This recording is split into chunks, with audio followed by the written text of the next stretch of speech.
batangura ngegato batangura mama okay Maya Maya yabe Willy attention qui m'appelle ne bouge pas.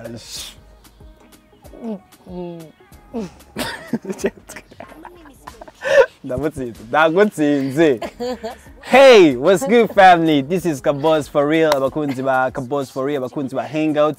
Uyu munsi tugomba to hanging out. Ndi kumwe na Mad Girl, ndi kumwe na Kaneza Mona Wilder, ndi kumwe n'umu influencer, ndi kumwe n'umu artiste musicien, ndi kumwe n'umu vlogueuse, ndi kumwe n'umu MC, ndi kumwe n'umu ibintu byose nibirashika. Yari nagiye muri ijya soirée yo gushigikira Tetero muri ijya Yansantana ariko aragira OMC acaraza aravuga ibintu byose mu misi ngumukwe sarumva shizemo ngo mu actrice cyo aho nyene ni jewe ndi mu actrice je turakubona udukimiritse yaga ozake dushagiyemo mugenzi ibintu byose vlog MC uraririmba influencer nico nyene Yansantana yavuze nubona yuko abantu bamwe muri barakubwira ati monora kayuwazi nivyo byose maintaininga gute. Actually le truc c'est que ndibuka je umunsi siniki kinagira ngire nimba nagira ndirimbe ushipa kwa abantu bavuga ati none mona wowe ufite abantu bazokweza kugira ibintu byinshi kora utazi icyo ushaka ugira. Okay, tu vois mugabo ndabiravye neza byose hamwe byose ufite ni différent, c'est pas si différent que ça. Ni chemistry imwe ni entertainment. Yeah. C'est aussi entertainment. Ça veut dire si tu peux parler en public, ukaba ufise n'utu notion du Kenya two actinga. Tu peux actinga. Et il se trouve que peut-être na kajuri kawe ni si kabi cyane. Voilà. Tu peux chanter. Just ni vya bintu bigushira sur les feux des projecteurs. Yeah. Abantu baguma kubona ibiki usanga ari bimwe. Indi aka wawe uri rafine.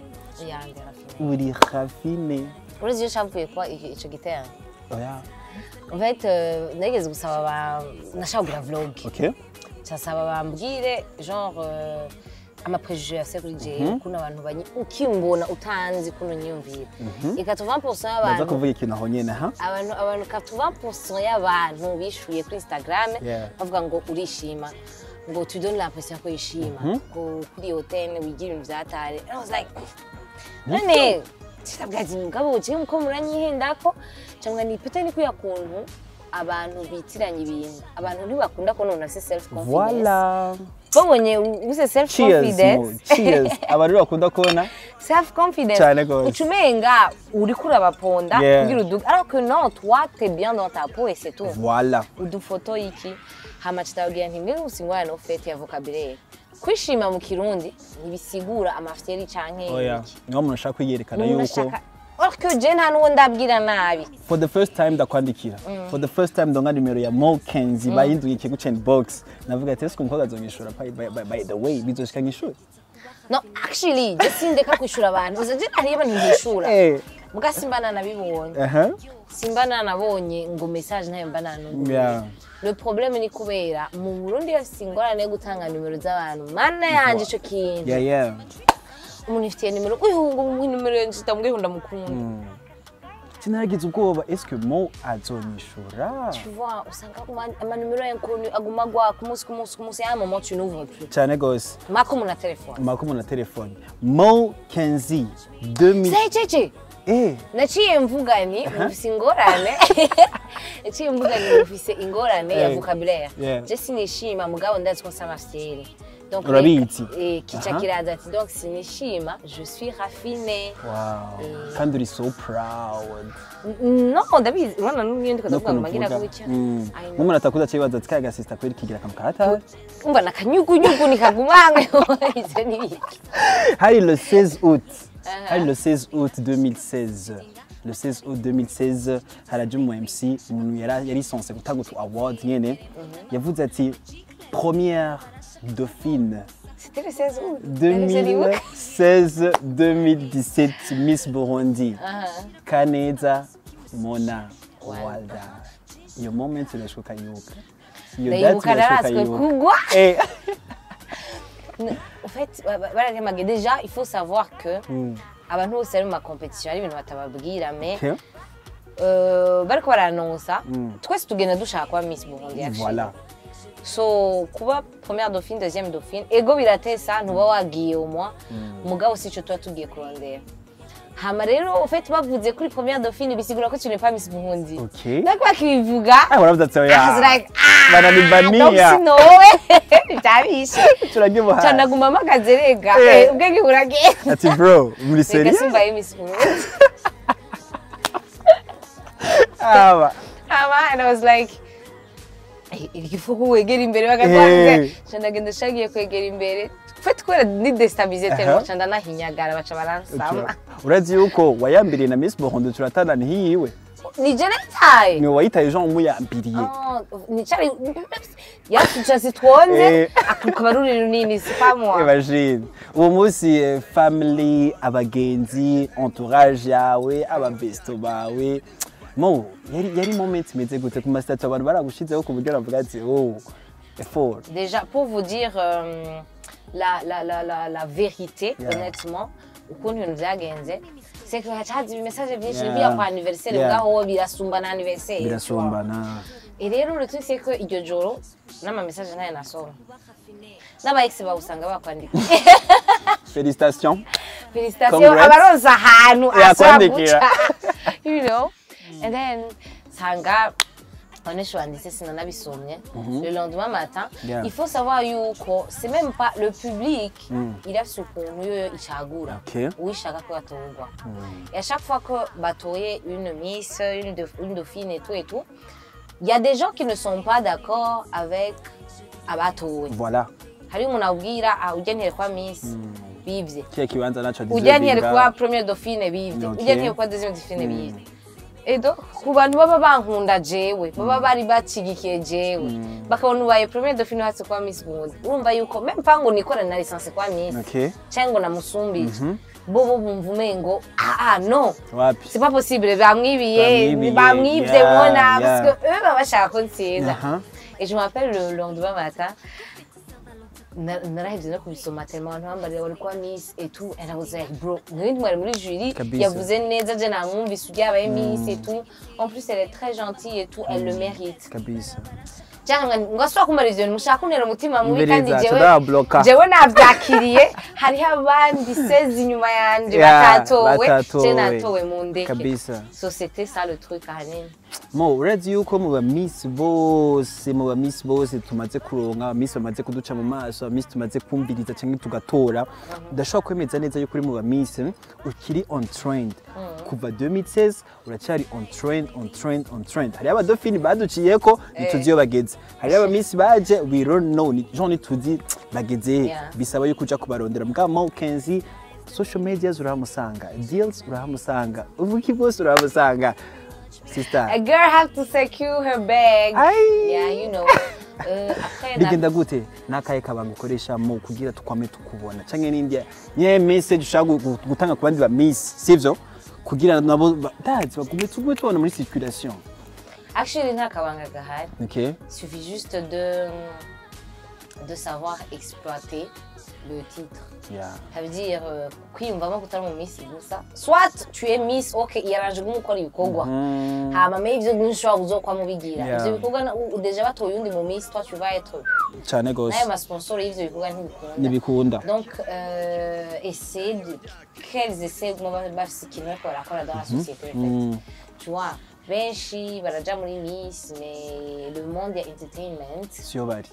C'est pas qu'on va yumva cyane cyane bayikunda tant que ça peut-être que bibagena kuma bavuga peut-être que parce que ntizanana n'ibintu vyiza gusa ntizanana na bibi kujya ariyo bashaka kunda ariyo bakwanga kujya besho bavuga oh umuntu ari on trend umuntu kitamukujya ko ingene yemereye hari abandi bavuga ari ngene nasa ujye ni maraya tu vois il y a beaucoup de choses qui sont mauvaises bizanana donc hari abantu si wabona ahubwo uwo mwaka uraheze kugira asure kuba ubuzima busanzwe yumve so il faut kuba ubikunda hama uca exploiter cherche des trucs à faire ube involved mu bintu et tout moi c'était facile moi je divertis facilement les gens j'ai fait YouTube dans ma événement j'ai fait MC j'ai fait la musique par après ewe kandi nama mvuga nje ikintu cyose kizoza numva shaho je vais faire uko moyo wayi mona biza no bijanye n'ibyo nkunda je namye mvuga hari ma interview menshi ku ma web TV maze kuvuga ati na filme no yikina mais je savais pas qu'un jour j'allais faire une série avec kandi by the way tu es sûr uraduha vibe tuko turakaraba I don't know thank you par après hari le 6 février mu mwaka wa 2020 ewana harasohotse iki hit song harasohotse ngo kigoma cha ikingoma kirenze harasohotse urumva ikintu cyose uciye ahantu hose ku maradiyo tuguma tucyumva ugiye mu maboite usohoke mu masoirée uguma ukivibinga ni imwe mu ndirimbo ndashobora kwemeza ijana ku ijana yuko yaratweretse yuko urazi ko mubona ashobora kuririmba mwari mubizi ni indirimbo yitwa shaka kaya karimo ndagakunda sana by the way hariho akadance kari muri iyo ndirimbo ubwo mbihere mwatanvye Kakaboro kararenze ngora yo bro kakaboro arakavibinzemo sana shakiraje irabaye hit song niyahe imiryango yakuguriye jewe nazi wa mufanzi wawe atazi niyahe imiryango peut-être uvuga ati merci kuri shaka Déjà, Sarkasina est sur le 6 février, ni clip ya sorti le 6 février. Sauf que clip ya yugururiye indirimbo imiryango. Voilà. Sinon, Shaka est sorti le 8 novembre audio 2019. Mais washize ku YouTube. Wagiye kushaka vidéo. Non, j'avais peur que mes parents voient que je chante. Chansaba abugenzi wanje yafise label afise na page yayo yitwa Rockstone Kingdom yafise YouTube yacu n'abasaba banshirireko jewe barayishizeko kandi iriko n'ubu kandi irafise ama views irafise ama views audio papa yaciye bona gute Papa wanashaka yayibonye avant iko clip isohoka. Un jour pour me faire comprendre ça, sinzi il était juste en train d'écouter. Sinzi bigeze bambuza kuririmba. Sinzi gituma nako ndabibanyegereza. Niko kuntu ushiramo ko baza gushabura mente bashabura. Un jour ndiko ndagenza mva mucuba wa papa indirimbo kiravuga cyane ayivuza jewe ubwo nyene ndavuga ni ndagira gute. Cyangwa ufite ashatse kunyumvisha ko yayumvise. Agira soke mu kanya mbaza ivyo ari byo. Okay. Jewe cyangwa ni mana yanje umuntu urapfuye and then il a rien dit hama mama wanje par contre yumvise yabonye indirimbo abonye clip mutonya wanje agiye merci mutonya wanje agiye kwimwereka ntuzi ndavuga ndi urakoye muto wage sauf que ma maman wewe ntiyabaye bube ngo umuntu aririmba canke ngo ibintu bikinga biki elle yabonye là en fait yabonye clip arashaka ku muntu atari muramone ko araririmba nabyo ushaka kwiyumvira wowe the way wakinze muri ke video uba amazed uvuga ati rero elle comprenait pas que c'est sa fille imagine ngo ni kaneza waje kuni ngo kumbasha ngo umukango mbona ni gitangaza umukobwa wanje dans sa tête yabaye plus agréablement surpris Shabu ntamwe ntanze yahaye and then she was like kora biko bigira neza peut-être qu'elle continue ni vibe yiwe yeah hama indyango byanyugururiye tutabonye maybe utabonye non c'est juste que byaratumye nyene nguma ndi kuri trend bamenya hama je nabikoze nka challenge c'est pas pour entrer dans la musique ni kwa kudubu navuga ati ngomba nkora indirimbo juste pour le fun kubera nagize kuri Instagram naragize sondage bashandirimbe abantu bavuga ati ngwego urana ko kuno bashaka kukwiryoya kubona nyene uri ndabigira et quand ça a pris l'audio a pris actually muga ntiyaprenye cyane muga ndavuga ati ugize ikintu fais le bien chandarondera amara clip hasi hejuru yego kuva Novembre yagiye gusohoka February umva ko atari umwanya muto changa ni clip mafu negereza kuyikora tugize clip abantu people like akandi nijari Shaka manana Can relax, please do it for me. Shaka abanyita prostitute ça dépend ushaka gitero cyambere cyaka Jinsa ya verse ya kabiri yeah biba yirimba gute okay ndaya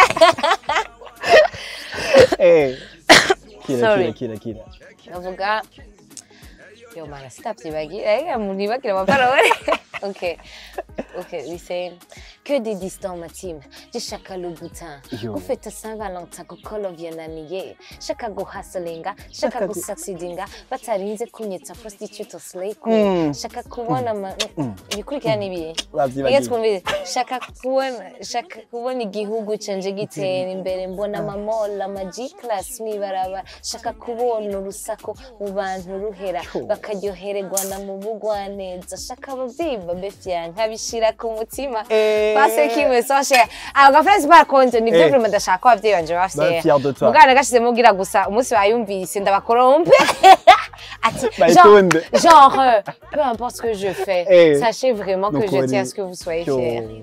Harry Post was posted le 26 juillet 2016. J'ai dit bon, Harry Post was posted le 26 juillet 2016. Hama washizeho agafoto kawe by the way ico gihe wari ewana tuyirondera kuko c'est pas normal si tubona yibona nta kibazo wanditse caption ivuga ati I've been hot and broke for many times bisigura leta yuko mo Kenzi kuva 2000 ndayibutse iyo post mutipo wanje yaje kumbe bambabaye gose urabona cyo cyagihe naguma posta udukote uduki camuga rero ico gihe sipanga yaraje kumwe ahubwo nije namuhevye kubera he was so toxic mugabo rero ivyandi uramuheba agashikaruka nawe kaguheba agashikaruka gusambura ivya ico gihe ndi ukuye umunsi vraiment nayemeje gukaraba ati plus jamais sinsubiri inyuma cinde yibuka c'est drôle quand uratsi yuko en 2016 hari 2016 iyo post yishize le 26 juillet 2016 uratsi yuko gamo muri mwaka wa 2016 wararose warabaye première de fine first run up hama urababatswa mu rukundo hama mon j'avais pris la décision de ne plus retourner. Je suis retournée. Quand j'ai été mise, il est revenu m'écrire.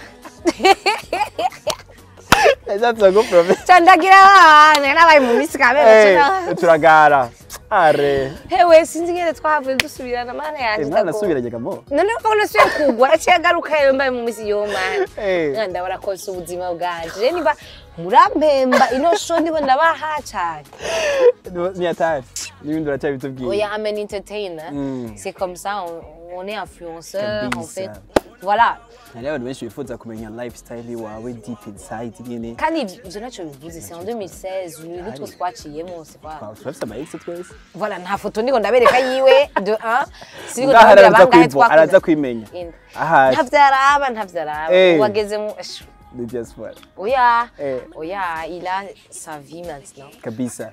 Génération tugezemwo bomo abantu bari mu myaka yiwawe baguma bagira mariage samedi tukabona mananihi mariage ngo félicitations naka mo namwe naka motivation bigutera ukavuga ati nanje harakeze. Nibutse la fois passée. Ariko ndaraba telefone. Nicaye ku meza mama agira agite muhira.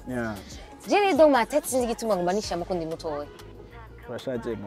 No, kwa kuna abavyeyi bacu ntibatwa James umuvyeyi akunda amashure gose papa wanje vya mariage bizoza mu nyuma ce qui fait que nta stress bigeze badushira ko ngo mariage et chaque fois kubera na nyaruzi je ndibuka natanga université c'est 17 ans nayihejeje mfise 20 ans même donc non et donc cinatanga amastage donc papa monsieur Siambarira ntubone ngo amashuri urayahejeje uri muto c'est ce qui m'a toujours dit et moi dans ma tête ngo mbona mende muto je chambona abana twiga mu secondaire kwagira mariage ntabonye dote y'umukobwa ndavuga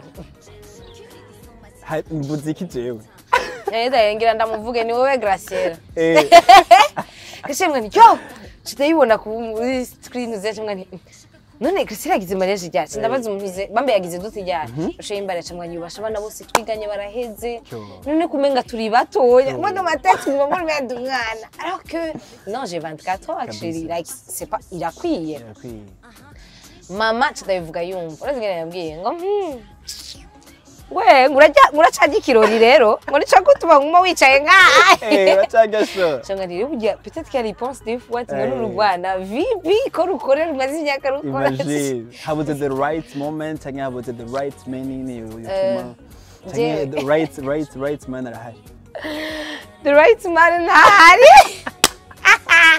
single ship yo no seriously the right man ntahari kandi how was the right man j'aurais aucun problème peut-être si je l'aime beaucoup si numva no bana nawe ni twama tukwisha ngo never mugabo never say never urahura avec la bonne personne bon ndakunda indirimbo yawe irimo true story y'ubuzima maybe ucamo canke waciyemo sivyo hari abantu bakuzira mu buzima bwawe bakwereka amafaranga bivanye n'ukuntu wowe nyene wifata bakwereka imiduga bakwereka ati moje ndafise ibi nibi urashaka kunkunda uzoronka iki n'indirimbo yitwa Suko indirimbo irimo message nini cyane surtout kubigeme baba sister bacu canke ibikini bikimi Genda keneye mbwire umutipe yaje mu buzima bwawe aza kwereka ibintu byatari uramuvuga ati bro wapi ibyo ni binyanga c'est même pas yakuzaniye iki c'est même pas umwe le truc ikintu jewe nayanditse ndirimbo kubera j'étais fatiguée au fait j'étais fatiguée yuko nja muri interview tous les jours et la première question abone yabombaza ni mona uri muri Slay Queen nakazi de 1 de hamani kintu wabonye woza kumbaza hanyuma je sais pas et le truc c'est que aba journalistes n'abana babi cyane ils n'ont jamais compris que l'influence publique na huyo mukobwa atakintu nakimwe muri ivyo bibagira elles ne vont pas son corps ou fait quoi ce qui n'est pas mauvais hari umuntu abigira kandi nukuri c'est sa life nabigire it's fine niko kazi yacaguye ni uko natwe ari abantu datahura igituma turirimba muga turaririmba mugabo il se trouve que c'est pas une vérité mugabo afonso yuko azoraba interview zitanu zamona bamubaza bose Slay Queen azovuga y a pas de fumée sans feu ivyo bintu nivyo quelque part uko biri kose uko biri kuko nta kuntu bose bazabimubaza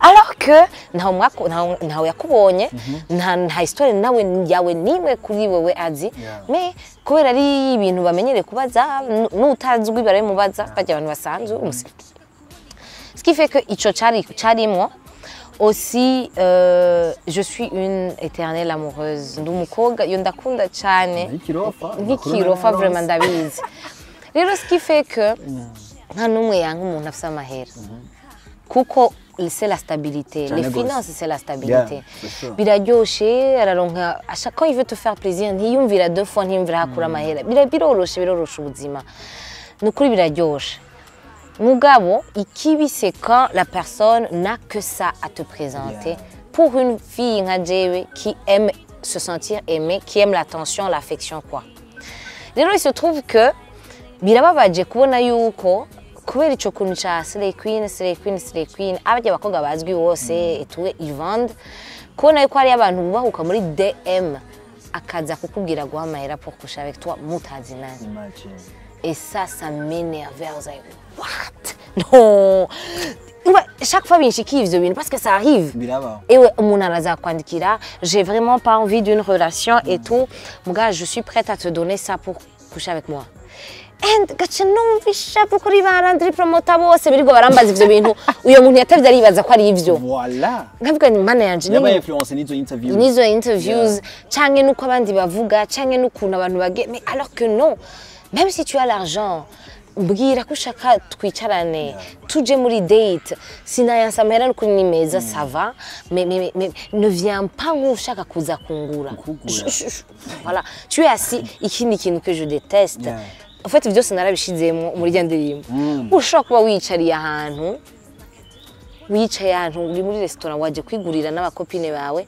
yanga qui vient qui dit le gars là-bas arabaramukije OK ça passe déjà c'est pas si grave et là ukaza wumva avuze ngo est-ce que urashaka kuja kumuramutsa et tu vois en fait batangura kuzana un truc à boire nimba ari icupa ry'umuvinyo yambeke tu vois mushire naka et puis il te dit c'est lui yavuze si possible tuja kumuramutsa When twazananye ngano zingene nashize nzigenza gutaha c'est ça qui m'énervait au fait and then I was like no I have to sing about this cause ça m'énerve hariho umuntu aza kubwira ngo tu es son fantasme None jewe navutse gira meza je biranda bagenda birabi wawe je biranda ivyo agashira ko agatangura ukavuga ati monsieur ntibikunda aho ni muri DM kwera ibintu bibaho ukazibona aradugije amahera ugacubloka agasura agakreya indi konti ukabloka amakonti angahe y'umuntu ntiyumva none ko ndabwira ari umuntu yigeze kuduga gushaka kuri $4000 ndamubwira agomba kandi $4000 gushika ino saha murandereka amakonti na brother naze no Erika tu sais c'est pas ce qui est nous naho bo bitwa kusa umuvyeyi mu bitaro ushaka bamuhindurire rien ou yakeneye tu ne sais pas où est ce qui se passe tu peux y aller on te filme tu peux y aller tu trouves 10 hommes dans la même pièce tu fais quoi il y a des choses au fait abantu batiyumvira ils se disent ah ni mesh reka tugende bro tu sais pas ce qui peut t'arriver tu peux te retrouver sur internet tu vois et donc ibintu nk'ibyo mvuga nti déjà tu n'es pas assez bien kugira utangure basupfumu uza kumpendesha ibindi upfumu uza kumbira kunkunda dusangire urasingwana mu mutwe ahubwo ukavunanyuruza tu vois so c'est difficile très dis que nos conseils abandi bigeme peut-être bahura n'izo challenges n'izo wavuze sivyo nuko boja kumvira izya ndirimbo suko non mais il y a des gens que ça gêne pas hein n'ubinjiriye hari abantu badasingwane kubaho ibintu kuko wewe nta rukundo muri wafise yarababajwe les hommes ne savent pas muri nos sociétés cyangwa kuri nosi toi tu vois une fille qui vit sa vie comme elle l'entend asigaye yigirira ivyo ashaka tu ne sais pas iyo vyavuye peut-être c'était petit frère bagiye baramutabagura umutima elle n'a plus d'amour à donner elle veut vivre peut-être c'est ça yishakira mahera OK mais tu sais pas iyo vyavuye parce que toi c'est tuvukana urukundo abakobwa surtout for sure tuvukana tu sais pas ivyo yaciyemo peut-être cyari umukobwa ryari yambariye yuko muto cyane arambariye ati je umuhungu twarahebanye usha naho hamwe na senga najyama nsenga ati mana mvyuke napfuye pour que je n'ai plus mal ndavuga nti ushaka kwipfuza gupfa ko umuhungu yaguhevye et quand tu verras ces filles dans 2 ans faire tout et n'importe quoi ou de tu dire mu juge tu ne sais pas ce qui s'est passé dans sa vie peut-être elle a tellement été déçue quand undi mugabo ashaka ko aza kumubwira ngo aramukunda namuhayo mahira tu vois c'est un peu ça oh my god kizomara muzogira 2 épisodes kiri interesting turakeneye kumva byinshi bivuye kuri wewe mo reka dibaza yuko tunagize best moment kumwe nawe wewe tuko tuyiriye amafuru tuko turatera story nyinshi zitandukanye mugabo nikibuza yuko dukina kandi kaju ka kera tugaherezeko reka dukine ejo yitwa reka dukine qui a pris des biscuits dans la boîte baba wote dans la boîte des biscuits let's do this nane pse nibuka mugabo bagira gute ukujyanye qui a pris des biscuits dans tu vois c'est le numéro 1 et toi tugeza kuri 2 bizoba bihe nane pse mbona mugabo beza guta kunshikana nabibona 1 2 3 qui a pris des biscuits attends umubu OK qui a pris des biscuits dans la boîte de biscuits c'est le numéro 1 qui moi oui toi pas possible qui alors c'est le numéro 2 qui moi oui toi c'est pas possible qui alors c'est le numéro 2 qui moi asante mo